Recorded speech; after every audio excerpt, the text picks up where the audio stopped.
A Bíblia é um dos livros mais influentes da história humana. Ela explora as grandes questões ligadas à nossa existência. Ela inspirou muitas pessoas a fazerem grandes coisas. E confundiu muitas outras. E você provavelmente tem uma por aí, largada em algum lugar. Então, o que realmente é a Bíblia? Bom, a Bíblia é uma pequena coletânea de livros que surgiram da história do povo do antigo Israel.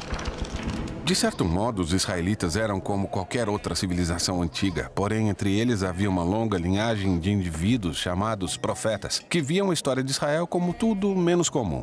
Eles viam Israel como um elemento central do que Deus estava fazendo por toda a humanidade. E esses profetas eram gênios literários. Sério? Sim, com grande habilidade eles usaram a língua hebraica para escrever narrativas épicas e poesia muito sofisticada. Eles eram mestres de metáforas e histórias. E utilizavam tudo isso para explorar grandes questões que envolvem a vida, a morte e as dificuldades humanas. Então, muitos autores diferentes escreveram esse livro. Sim, esses textos foram produzidos durante um período de mais de 1000 anos, começando com as origens de Israel no Egito e seguindo até a fundação do seu reino com o primeiro templo. Mas eles acabaram sendo conquistados pelos babilônios que os levaram para o exílio.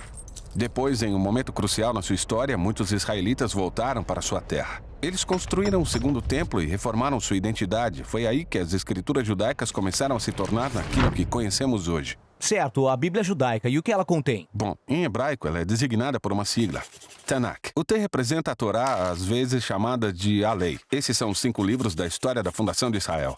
O N representa Nevhem, a palavra hebraica para profetas. Esses são os livros históricos que contam a história de Israel do ponto de vista dos profetas.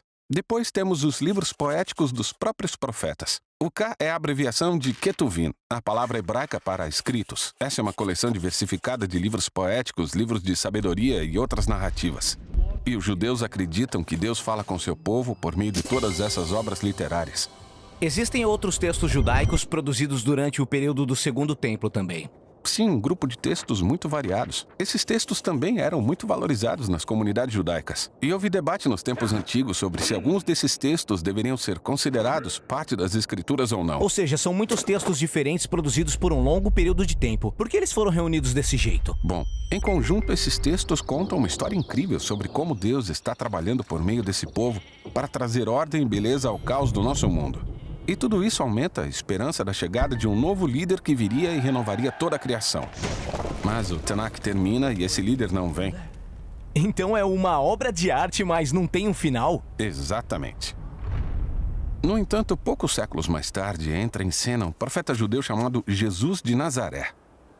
Ele afirmou que tinha vindo para levar adiante a história do Tanakh.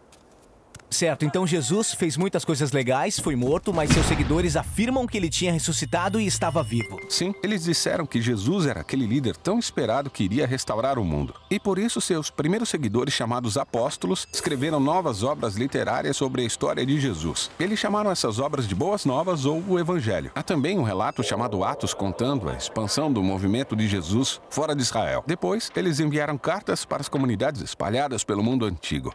Eles consideravam esses textos como parte das Escrituras? Sim, os apóstolos escreveram tudo isso como sendo o cumprimento daquela história encontrada no Tanakh. E assim continuaram o brilhantismo literário da tradição judaica.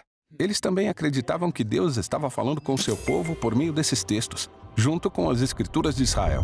Então esses são o Antigo e o Novo Testamento. Mas o que os primeiros cristãos pensavam sobre a literatura do Segundo Templo? Grupos diferentes tinham opiniões diferentes sobre alguns desses livros. Eles liam e valorizavam esses textos porque foram passados adiante junto com as escrituras judaicas. Tá, temos o Tanakh, as escrituras judaicas, temos essas obras do período do Segundo Templo e depois os textos dos apóstolos sobre Jesus. Isso é muita literatura. Então, o que está dentro da minha Bíblia? Bem, o movimento cristão assumiu diferentes formas ao longo desses 2000 anos. Desde o início, todos os cristãos reconheceram o Tanakh e o Novo Testamento como escritura sagrada. E durante séculos, grande parte da literatura do Segundo Templo foi lida como parte da tradição bíblica. Após algum tempo, a Igreja Católica oficializou alguns desses livros e os chamou de livros deuterocanônicos. Algumas igrejas ortodoxas usavam até mais livros dessa literatura do Segundo Templo. Mas no século XVI, durante a Reforma, os cristãos protestantes quiseram voltar aos textos antigos dos profetas e apóstolos e aceitaram somente o Antigo e o Novo Testamento. Legal. Acho que entendi. Mas como uma coleção de livros produzida ao longo de milhares de anos por todos esses autores pode contar uma única história? Essa é a questão que vamos tratar no nosso próximo vídeo.